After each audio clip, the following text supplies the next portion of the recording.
Welcome to the Center for Theological Inquiry. We have been spending the last 2 days talking about hope and technology. And now we're going to turn to a curated conversation where we can bring you into the conversations we've been having inside, bringing hope, tech, and theology into the world. Tom and Josh, I'd love to turn it over to you. Tom Greggs, Director of CTI. Can you talk to us a bit about where this program on AI, technology, and hope fits into this broader project we are doing called From Despair to Hope? Yeah, thanks, Josh. We at CTI are in the middle of a 3-year program sponsored by the John Templeton Foundation, looking at how we might shift theatres of despair in a more hopeful direction, particularly thinking about how we can do an interdisciplinary theological approach in service of building up spiritual capital. And within that, we're looking at 5 themes, 5 areas, 5 locations where we think despair is particularly prevalent at this moment in human history. And the first of those 5 that we've looked at is AI and technology. Subsequent ones are civic life and democracy, healthcare, youth and education, and economics and entrepreneurship.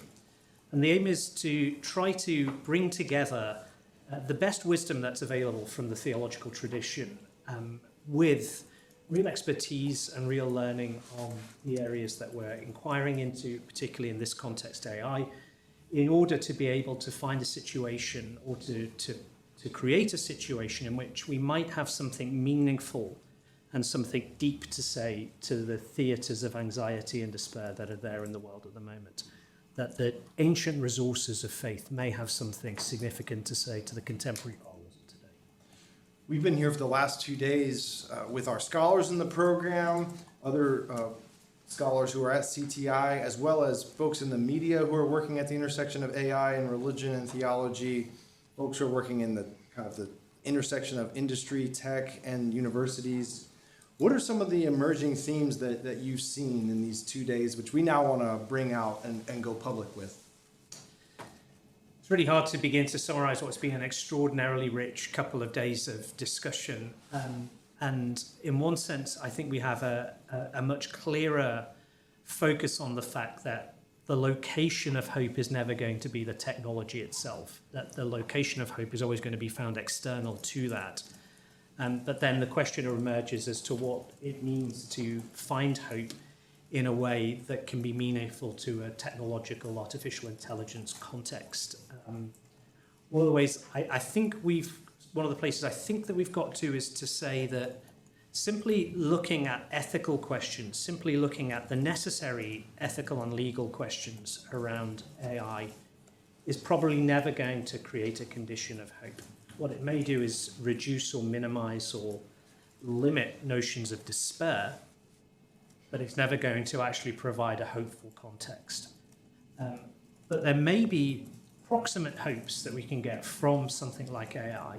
What's its capacity to help with education, with healthcare? What capacity does it have to bring transformation into the world, even while there may be people in those situations who are not going to benefit from it, for whom that's a despairing context. So, there's both the issue of what we mean by hope, what it means to think about these issues, which we tend to instinctively think about ethically and morally and in terms of legal frameworks and compliance, but how that might provide some proximate notions of hope. We might have more hopeful and less hopeful ways of thinking about artificial intelligence, but whether it will ever provide a context of hope is perhaps questionable.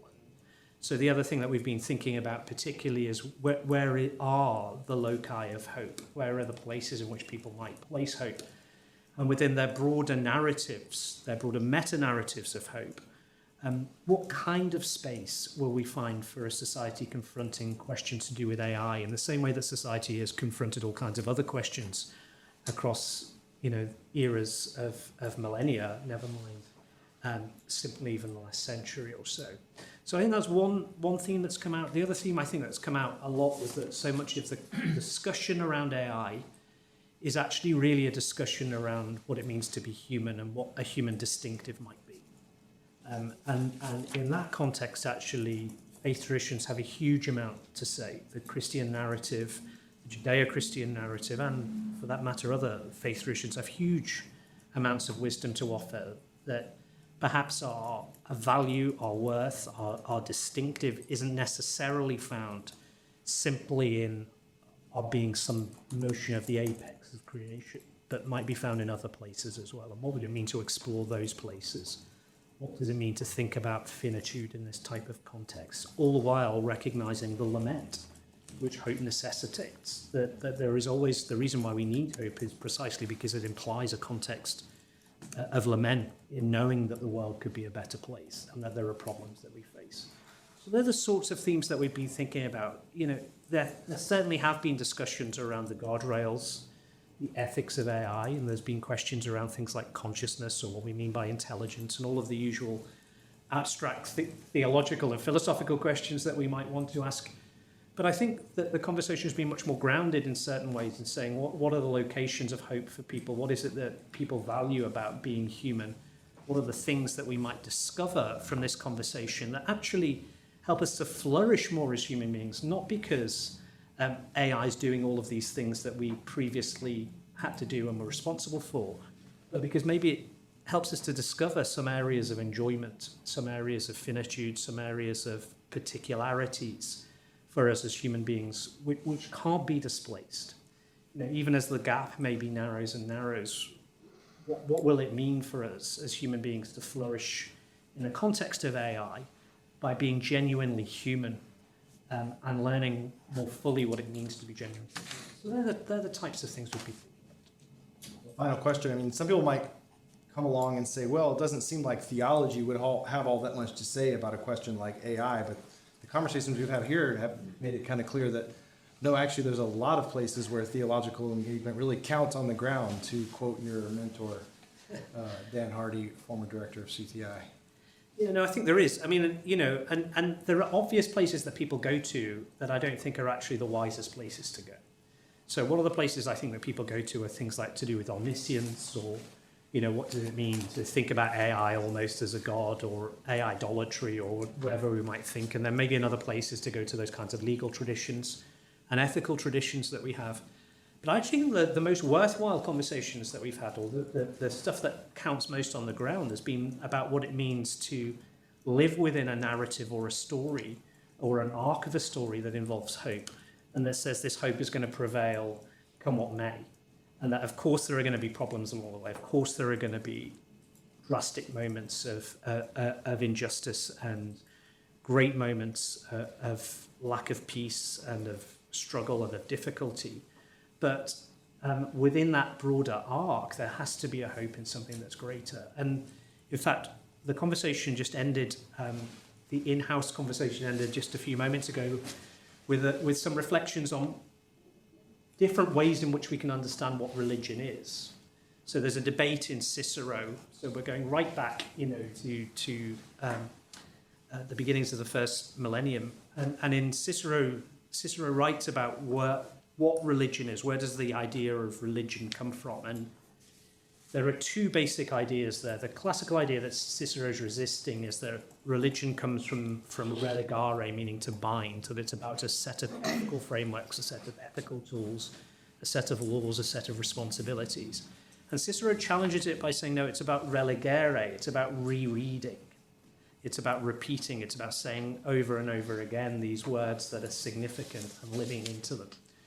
And, you know, one of the things I think that we can think about in an age which is perhaps becoming re-enchanted is that the significance of those words, the significance and the power of what it means to dwell within stories, to dwell within language, has a heightened significance, a heightened importance, precisely because what we're actually doing is telling stories that we've always told. We've always had problems that we've had to resist. We've always had fears. We've always had anxieties. We've always had things with which we suffer. Whether that was facing a saber-toothed tiger, I actually don't know whether saber-toothed tigers dwelled on the same time as human beings, but if they didn't, no. Or whether it's, you know, moving out to the west and facing rattlesnakes and bears, or whether it's dealing with nuclear war, or whether it's dealing with the invention of gunpowder. You know, throughout the whole of history, there have been problems that we have faced that have been existential crises. And yet these words, this language has had meaning. This language game that we're a part of has had meaning. And the reason why I'm using it that broadly is I'm a Christian preacher, I'm a Christian theologian, and of course I believe in the metaphysical reality of God as a Christian theologian, and the story of redemption, of the Heilsgeschichte, the history of salvation. But actually we're seeing more and more in society that, particularly amongst Gen Z people, that there is an awareness of the realms of the spiritual, even if not in terms of the institutionally religious, and that things like poetry has a power. And part of the reason that it has a power is because it is telling repeatedly this story of what it means to be human, that there's this overarching story of what it means for us to be a human being, within which there are innumerable, uncontrollable expressions of that. And that recognizing those stories as stories in which our own stories might dwell might actually be ways of giving us hope. To know that even though they were facing different issues, people from earlier generations facing the horrors of the First World War, that's telling something to us about some of the despair we feel now. And maybe theology has a particular role in that kind of context, in saying, when in the humanities we approach these sorts of questions, we don't have to simply assume the biological materialist approach to metaphysics, which is prevalent in the way that we think about reality in general. That most human beings actually understand who they are as being something more than simply a collection of atoms. That to be human is something more than simply to be material and biological. That those stories, that language, that sense of a greater reality beyond ourselves is actually the most fundamental story we've told ourselves throughout time. And I'm struck by, and I'll just end with this, having answered your question at too much length. The fear of AI is, it seems to me, the story of fear that humans have told themselves since time immemorial. That perhaps the most ancient myth we have is the Prometheus myth, which is about what does it mean to create an intelligent agent and give it capacity to exercise free will. You can find the same sort of story in Genesis narrative. We see it through the reflections that go on with that. We see it in something like the Golem narrative in early modern Prague, medieval and early modern Prague. We see it in the Frankenstein story. This is an anxiety that we have all the time. What does it mean to have the agents to be created who have free will? I'm actually not convinced that the science and the technology and the math says that we have got agents that are in that sort of a place. And I think it's probably wise to dampen down that kind of notion. But perhaps the reason why we have so much despair around this is precisely because it's an issue about which we have despaired forever. and we've wondered about our place within it. Is this just another retelling of the problems that people associated with the type of science that Mary Shelley was exposed to with people like Giovanni Aldini, whether we could recognize that electrical signals and currents were what actually controlled bodily movement? Is this just another version of that same set of issues? And maybe, therefore, AI does us a favor as theologians and more broadly in the humanities, because it actually asks us to ask those fundamental questions about what it means to be human, what it means to live in these sorts of conditions, what intelligence is, maybe knowing versus wisdom, and what it might mean to live a wise life. And it gives us the opportunity once again to explore precisely those questions which have animated the humanities, which have animated religious traditions, which have animated questions of faith for millennia, and to re-engage with them in ways which are meaningful for today's context, reminding us actually that we aren't God, because I think most of the time most of us live as if we are God, and the fear of AI is, here's something that's a bit better than us, a bit quicker than us, a bit more powerful than us. I don't know whether that answers your question, but my rambling thoughts. No, that's a really great way to situate everything and to get us ready for our panel. If we were an old-fashioned talk show, we would now have an advertising break as we change seats, because I'm going to now invite our first speaker or interviewee, Clifford Anderson, to come and take Tom's spot, and you guys can switch spots. Thanks, Josh. And after that, we will be going to Gretchen Huizinga and then to Bishop Will Williman. Clifford Anderson is a longstanding friend of CTI. He's been here in various capacities over the years. He's director of the Divinity Library at Yale Divinity School. He was previously director of digital research here at CTI, and he was chief digital strategist at Vanderbilt University. Before that, he worked at Princeton Seminary next door, and a bit of a polymath. I think one of the few, I've met a few polymaths, but I haven't met that many who have also a very high intellectual humility. So you somehow could bring those two together. You're working a lot at the intersection of theology and AI, so I just wanted to start us by give a general sense of things about this that are not part of the conversation but that should be, things that we're missing in this conversation, things that people in the broader conversation tend to get wrong about AI. Well, thanks, Josh. It's great to be here, and thanks, Tom, for the invitation. And nice to be with you all back here at CTI, which is such a wonderful place for this kind of conversation. So, in a recent book that I co-authored with a computer scientist named Doug Fisher, we trace the origins of AI, and obviously the term was coined in 1956 at this famous conference at Dartmouth. But there was elements of it introduced by Alan Turing in his 1950 paper, Computing, Machinery, and Intelligence. And we looked at sort of the trajectory of AI that got us to this point. And one of the things that I think, is if you follow that course of development, is that a lot of effort was put into something that was called symbolic AI. We sometimes call this deliberative AI, which is AI that is logic-based, that's rule-based. The idea was that you could essentially take a whole set of rules and kind of make a giant decision tree that would map out to the way that we think. These came to fruition in the 1980s as something called expert systems.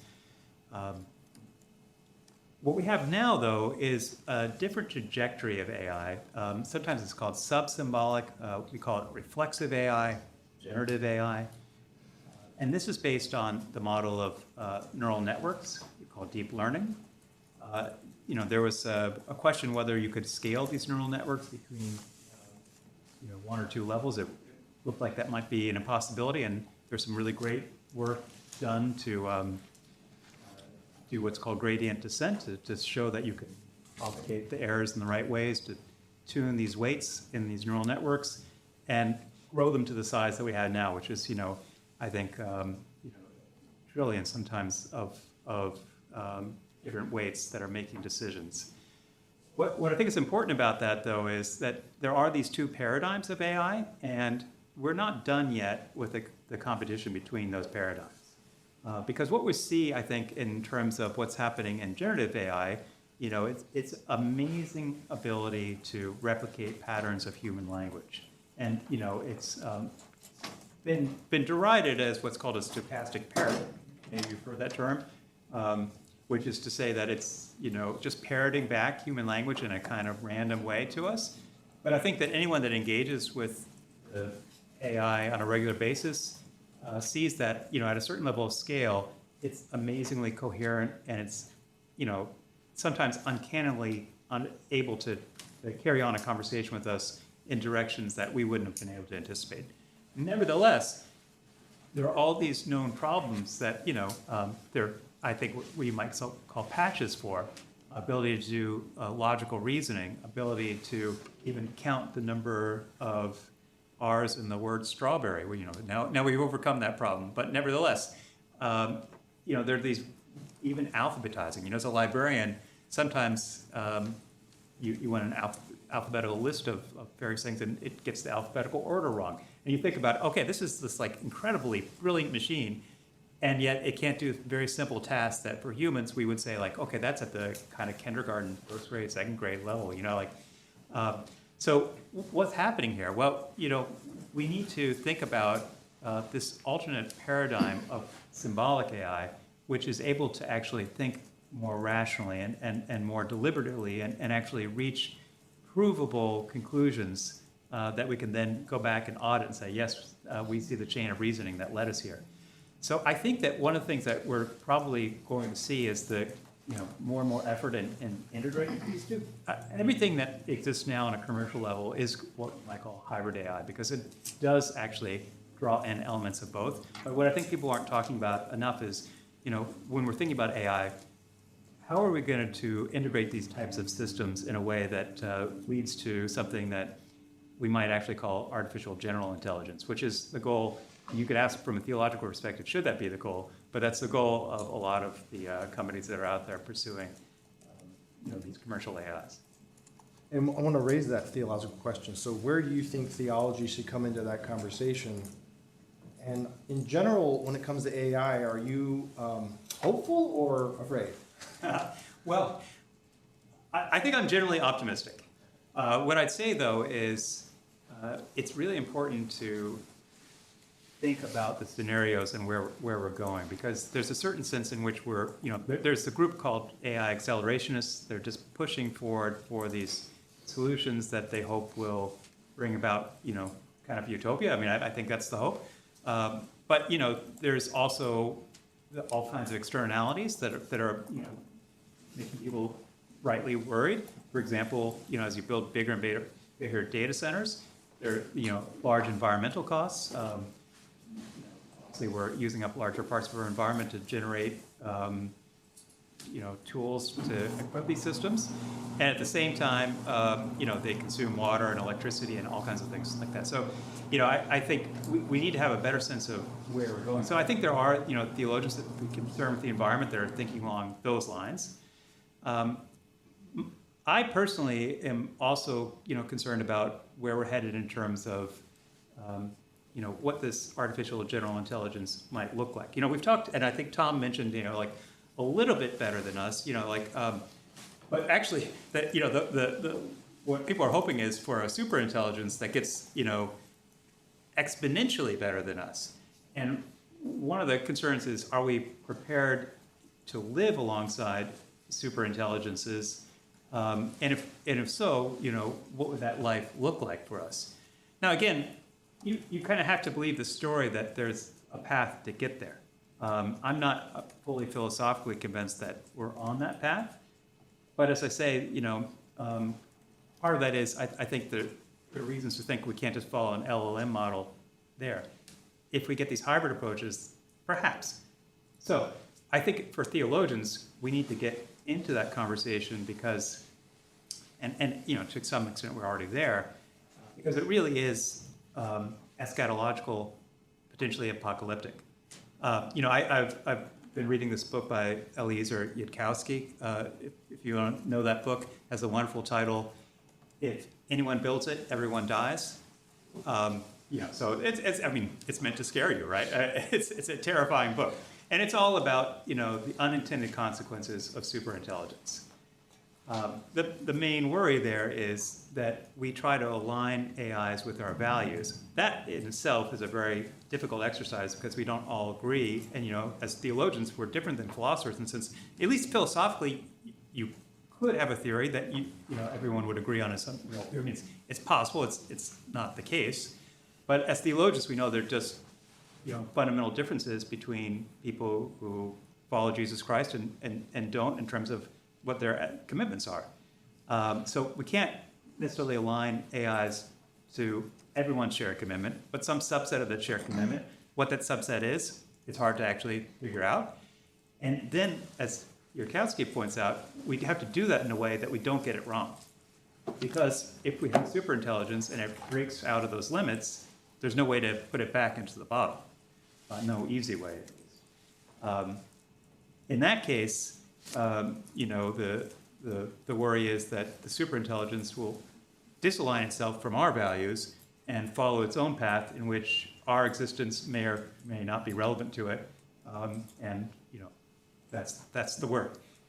I don't know to what extent we should be thinking about that, but earlier we had a CTI conversation with Michael Bess, and he wrote a book, thinking about the four major things that are facing us as, species level events that we need to be worried about. And, they're AI is one of them. Nuclear war is another. I think infectious disease is another. And I think an environmental collapse, if I remember correctly. So we I think as we kind of contemplate how we keep this world livable, a place where we can have hope and we can develop the lives that we feel like bring meaning and purpose.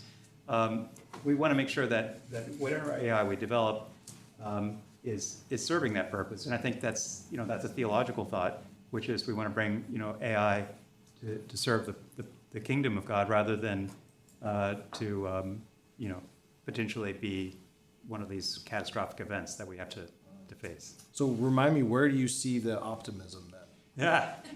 So I think personally, we're in this incredible era where AI is actually accelerating the pace of scientific research that will pay off in lots of benefits to humanity.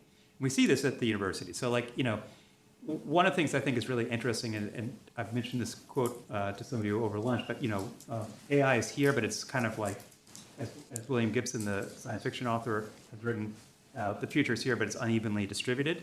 And you see this at the university. So at the university, when you talk to colleagues like at the medical library, they are not unaware of the things that we've been talking about these potential dangers, but they're also really motivated by the fact that AI could be used to enhance scientific discovery and to make progress in the treatment of disease. And I think that, to my mind, there's really incredible potential there. I think it would be interesting for us to kind of think about on the theological side, which is, I would say, theologians in some sense are conservative around these issues of the use of AI.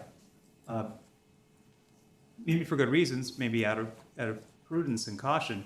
But what would be the equivalent of those kind of fundamental discoveries that are exciting colleagues at the medical school on the side of theology? I'm involved in something called computational theology, which is trying to find ways to look at classical problems in theology, but address them with computational means, data-driven research in theology. We're so early that we're kind of trying to figure out ourselves. There's been a 2-volume handbook sort of laying out the territory, but it's still a map that needs a lot of exploration. But I take inspiration from the fact that we see scientists really embracing AI to advance and accelerate the pace of scientific inquiry, which, as we know as theologians, is not an unmitigated positive. That could go wrong. But I think we all agree that having better treatments for health would be a good thing.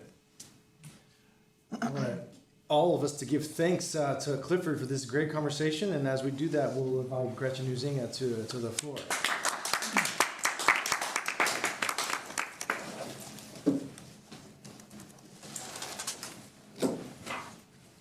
Dr. Gretchen Huizinga is a speaker, researcher, writer, and podcaster who explores the moral and ethical implications of artificial intelligence from a biblical perspective. Welcome to this later hour conversation.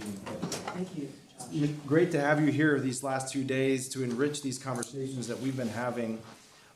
Speak to me a bit about how you got involved in a Microsoft Research Lab podcast for about 8 years. The short story is that I had a friend who worked in the outreach organization for Microsoft Research and had been listening to the scientists talk about their research in various conference rooms and presentations and thinking, wow, this is really cool stuff going on in our tech world and innovations about getting this out to a broader audience. And so they decided back in the time when not had a podcast, that we should have a podcast. So we did. And being here in this conversation with a bunch of theologians, philosophers, where do you think the conversations kind of break down or need, things just don't connect between public understanding and the kind of work scholars are doing and trying to do? So do you mean public understanding of artificial intelligence things or theological things or? A bit of both. Yeah. Well, researchers often talk about the intersection where their work lives, right? The intersection of. And so I would say what has been ignored is the intersection of artificial intelligence and theological studies and religion. I think people see AI. AI trades on hope that we will, at some point in the future, overcome all of these human limitations. And the people that work in these technologies share that worldview, that technology is our hope. And I was working on my PhD at the same time I was doing the podcast, listening to technical optimists talk about what their technologies were going to do.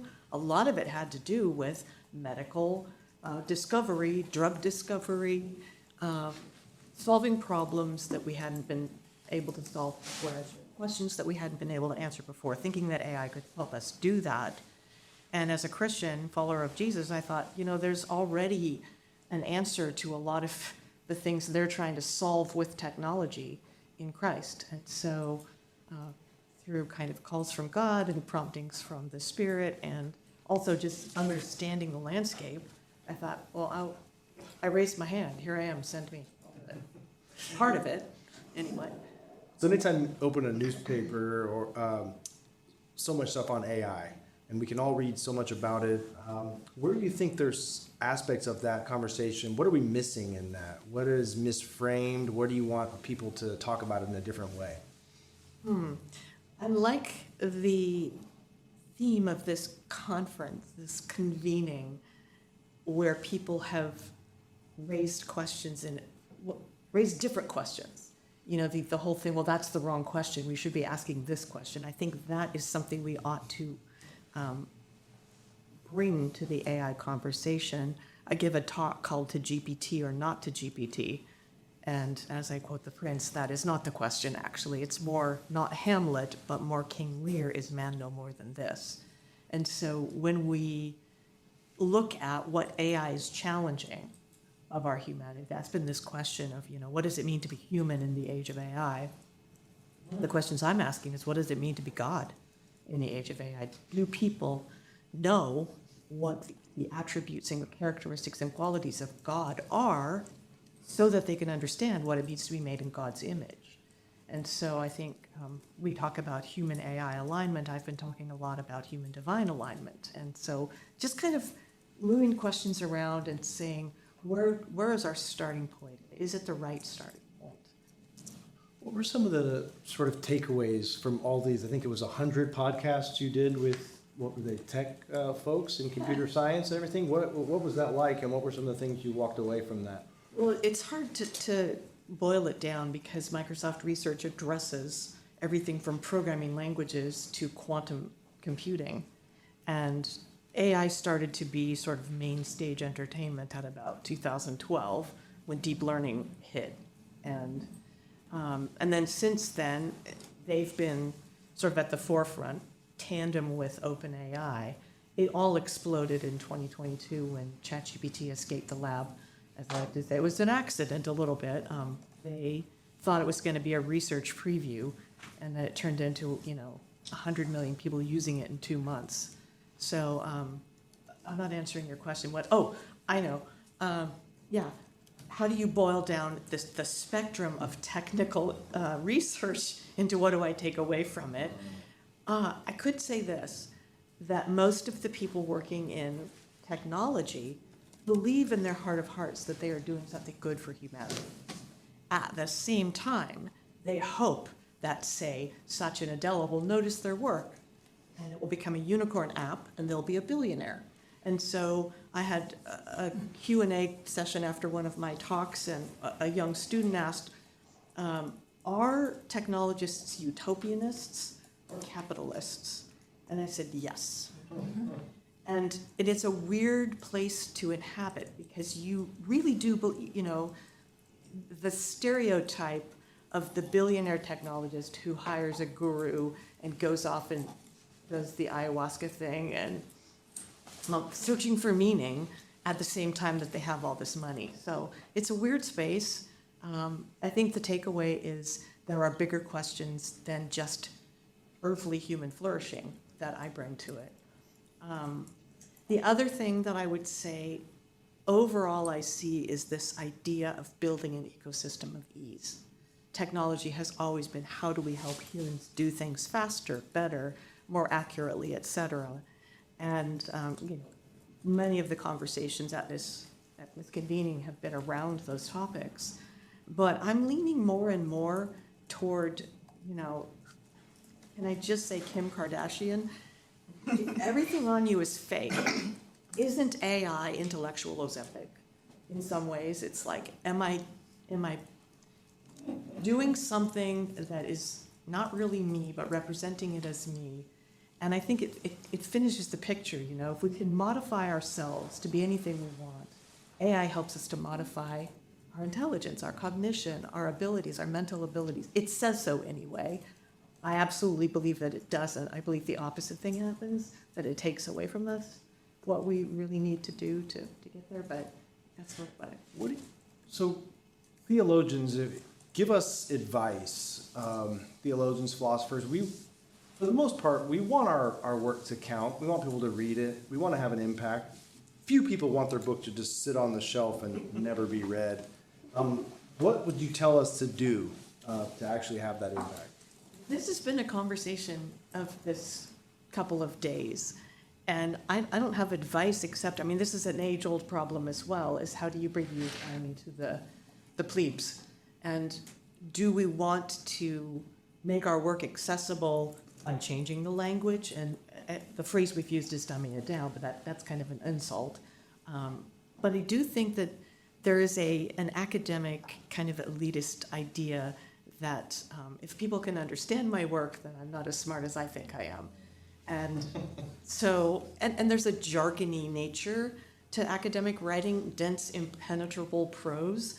And I think there's room for cultural and popular references in both writing and talking.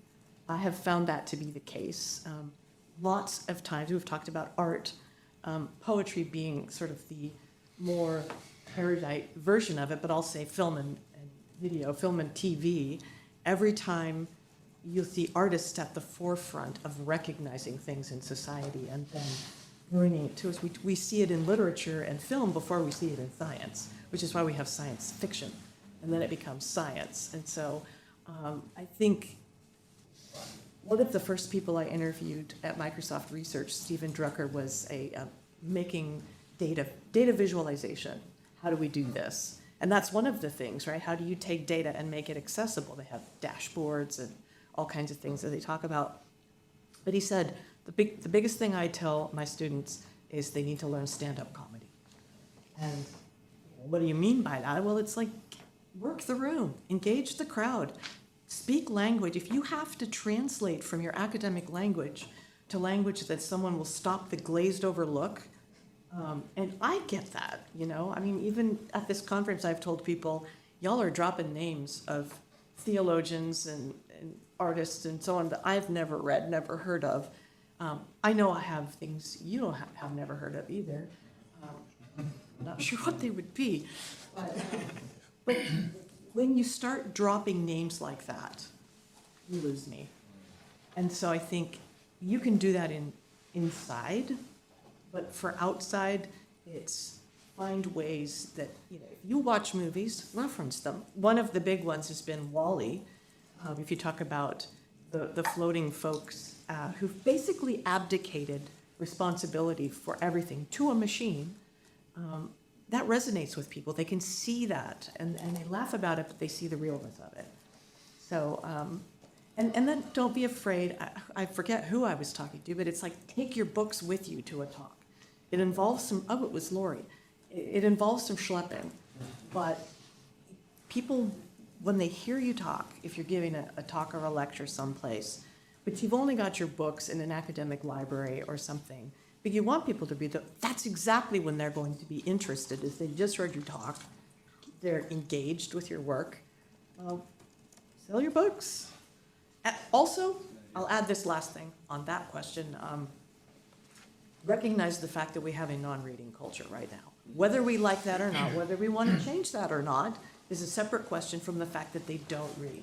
Even educated people say, this is me talking, I have 5 books on my nightstand, but I say, I'll just check my feeds first. And then an hour and a half later, I'm falling asleep, my phone's in my hand, and I haven't touched the book.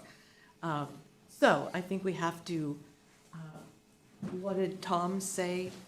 There's a world outside the screen. We might also say there's a world outside the book. If that's where your focus is, who will read it? Be honest about who your audience is. I think we want to move to our next speaker, but first I want to thank Dr. Zinga for this great talk and for being with us this week. Thanks for having me. Thank you. Dr. Will Williman is a professor of the practice of ministry at Duke Divinity School. He was also dean of Duke Divinity School. He was a bishop of the United Methodist Church in the North Alabama Conference, author of many books, and we could talk about a lot of those. But first, I want to just throw it out to you. Where do you see all this conversation taking place in the church? Well, it's an important conversation. I mean, for one thing, this is a time for many North American Christians of widespread despair. The church, I mean, for instance, my church, in 1 year, 2 years ago, lost a third of all of its churches and congregations. And many of those clergy are despondent, let us say.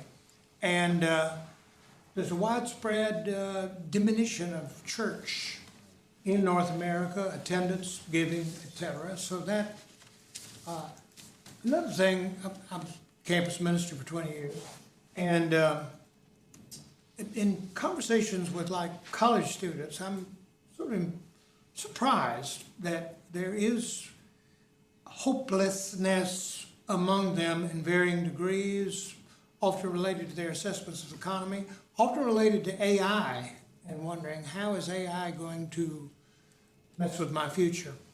And that's kind of particularly disturbing. Aristotle said, hope is the provenance of the young and drunkards. And the young, without hope, that I think should disturb us all. And I also say I'm a pastor, and I years ago did a book on where I did research, interviews with clergy who had called it quits, who had burned out. There's a book on burnout among clergy. A major reason for burnout among clergy was clergy spend a great deal of their time around depressed, despondent people. And that becomes contagious, and so there are a lot of depressed clergy. So that's all to say that there are a number of ways this presses in upon us at this moment. Despair. I'm struck by the title and subtitle of one of your most recent books, The Church We Carry, but especially the subtitle, Loss, Leadership, and the Future of the Church. Yeah, there's a lot of loss in the North American church, and loss naturally produces grief. Grief is a tender response. Grief can be a sign of a diminution of hope. Where do you see all this, what does all this say about the human condition more broadly, and what kind of theological vision do you want to bring to this conversation on AI? Well, I think I'd like to get beyond assessments of the human condition and talk about like the Christian vision, but... Fair enough, let's go there. Okay, thank you. Try to talk like, I mean, for one thing is the human condition is, I think Christians, I found it interesting in my trying, the CTI giving me this invitation to dig deeper into Christian hoping.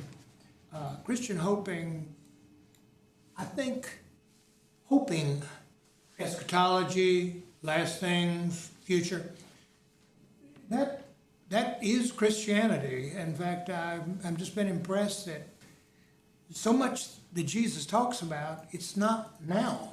It's just you wait, here's a promise, here's another promise, I'm returning, I'm going to fix all this differently. You know, And in fact, that's been a charge against Christianity, that you're always postponing God into the future. I think that's kind of an unfair claim, definitely. But, and it also means, though, that for Christians, hope, as Aquinas said, is a theological virtue, and that is, it is derivative of the kind of God Christians think is there and active. That has maybe a negative corollary. If you don't believe that God, Jesus Christ, is the truth about God, then we can understand why you would be hopeless, because we think that God is the only good reason to have hope. And Christians kind of have to keep coming up with proof of that, argument for that. We have to keep living our lives in such a way that the world says, wow, you have hope. You believe the future is good. That must be a commentary on the kind of God you're trying to worship and serve. So I think about that with Christian. At the same time, I've been interested that Christians join the mass of philosophy, pagan philosophy and modern philosophy since the 19th century, in considering hope a problematic vice. Some hope is fantasy, is wishful thinking, is evasion of the facts of life, an excuse to do nothing about the future. And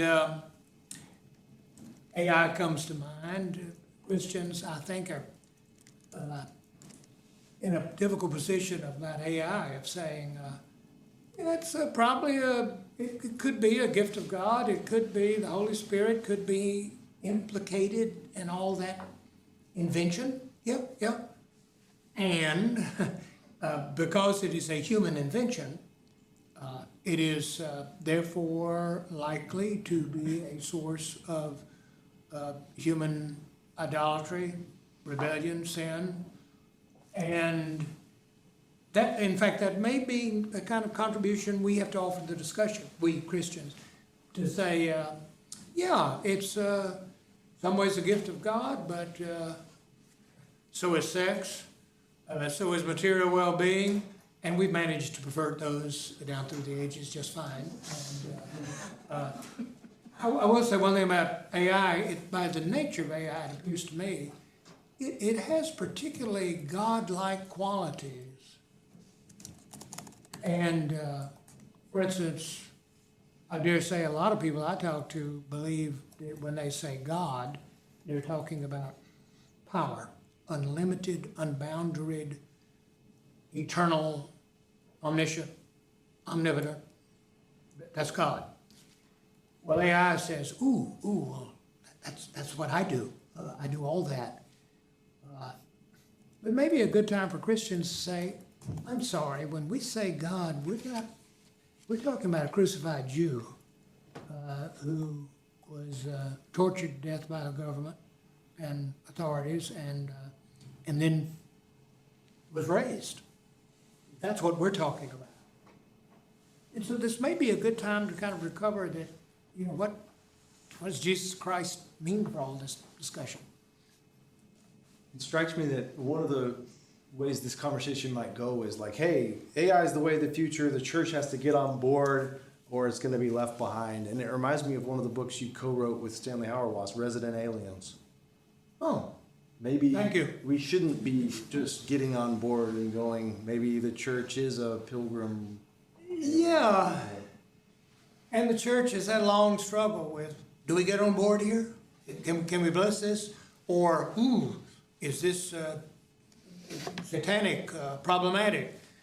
So here we are again with that. I mean, one nice thing is we got a lot of experience asking that question and debating it. We have to draw on that experience.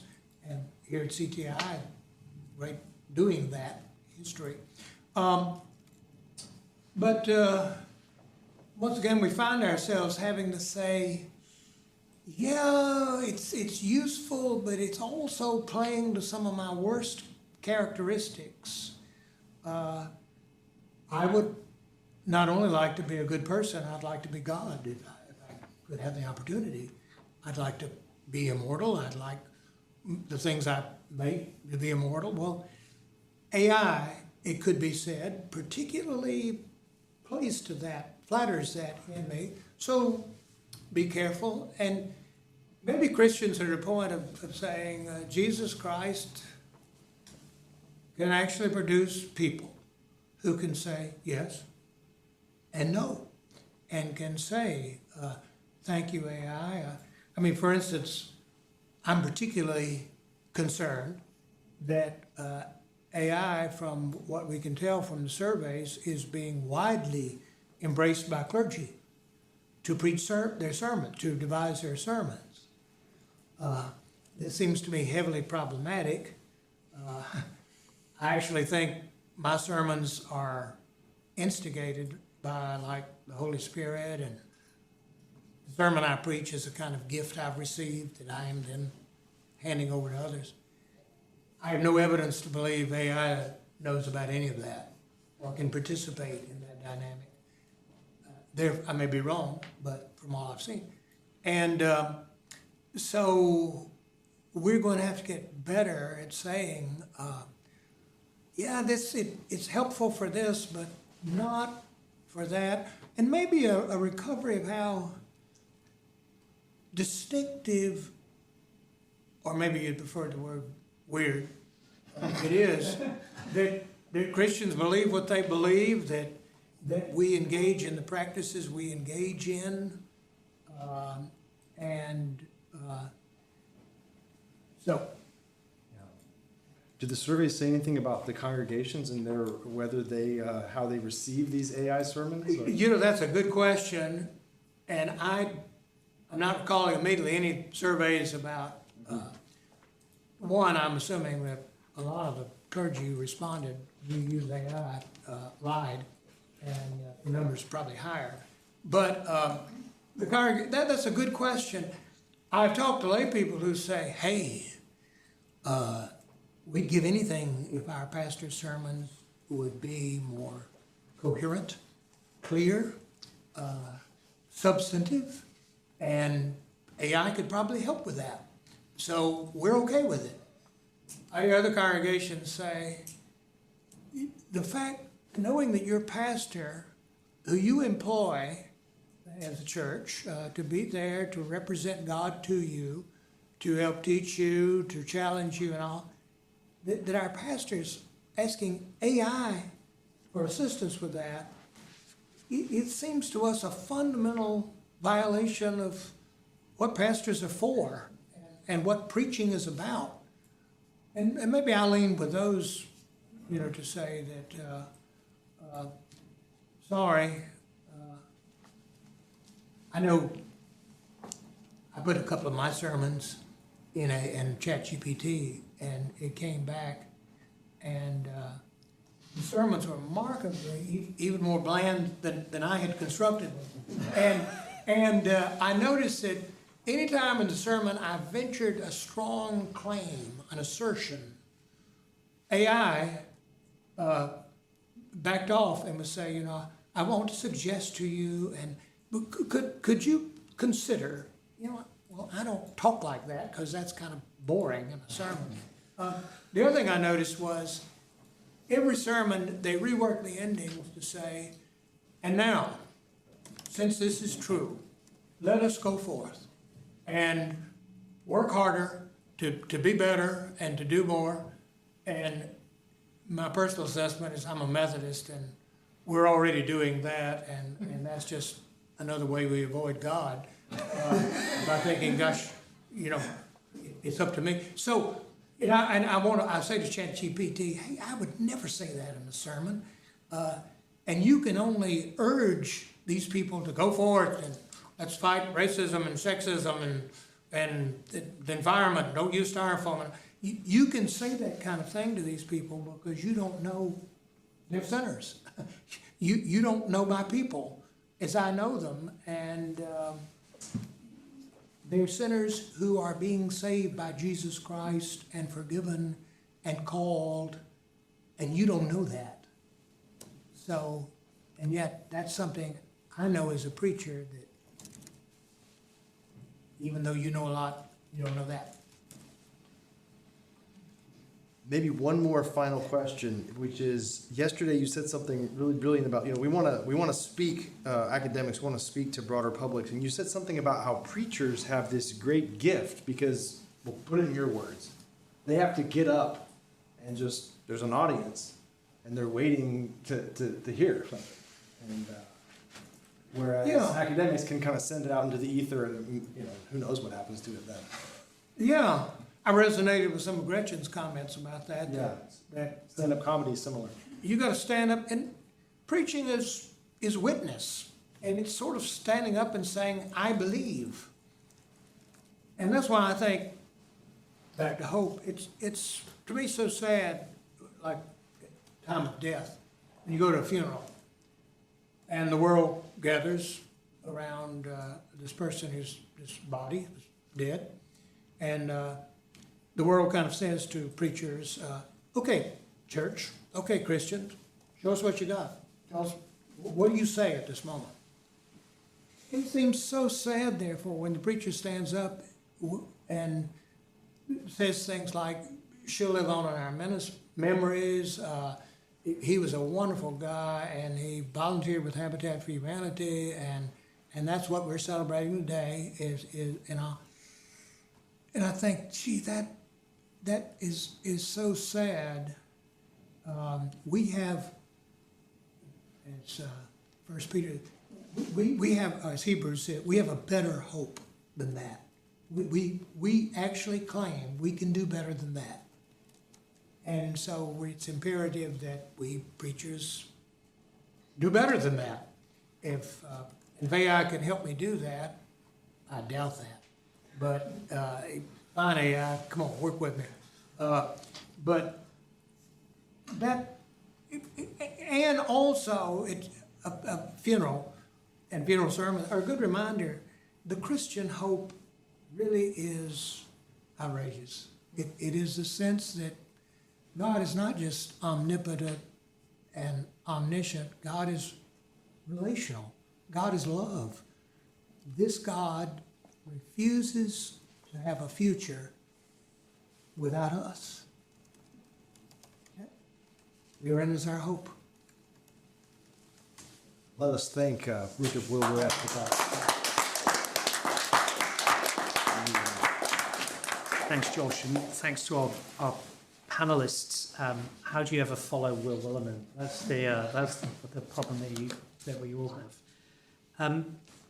CTI was founded to be a catalyst to bring about a theological renaissance in church, university, culture, and society. And I think that what we've experienced over the last 2 days, which people are getting a glimpse into in this short webinar, is precisely what CTI at its best can try to do, where we bring together people from universities, people from the church, people who are cultural commentators, culture formers, culture creators. We've had writers here, Gretchen as a podcaster, and people who comment on society as well, op-ed columnists. It's been a really rich period of time for us to think about the way in which theology actually has something really profound to say to each of these different theatres, that we might have something to contribute to the way in which we think about educational pedagogy within universities, that it's important for the church to reclaim the confidence of its own voice, that we might have things that are important to say to a broader culture and a broader society. But crucially, within the midst of all of that, what we have to do, I think, as theologians, in having confidence in what theology has to say, is to begin to capture the imaginations of broader publics. And one of the things that I'm very struck by in this Hope project is that all the while hope has reduced, so has the confidence and voice of faith within certain contexts and certain settings, to be able to change the discourse from discourses of despair to discourses of hope.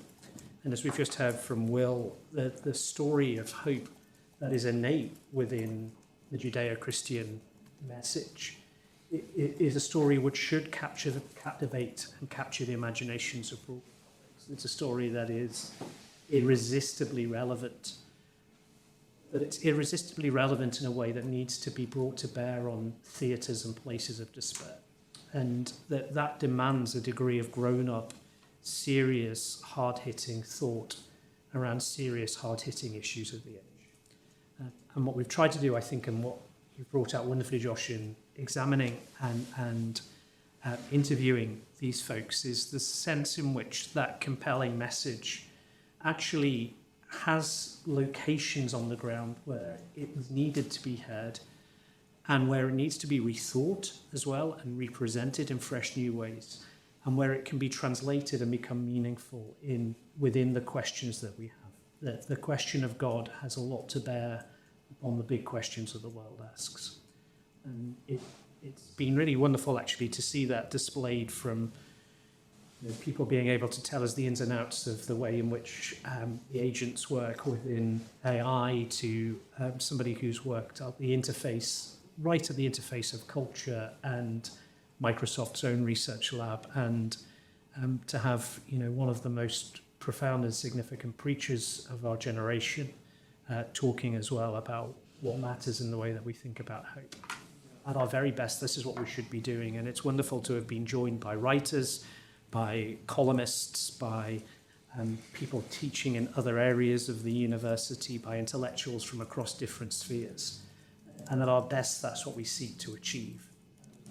And what gives me hope, perhaps, is the capacity to convene disparate individuals from disparate backgrounds and to be able to learn to talk to each other, even though that takes time, and to be able to listen and be mutually transformed in that dialogue between disciplines, between different theatres of publics, and to recognise that there are compelling messages and compelling issues, compelling questions even that theology has that might be ancient in the way in which they were originally framed, but can be reclaimed and become even more relevant with each passing issue and each passing year. So thank you for bringing all that. And thank you. Thank you.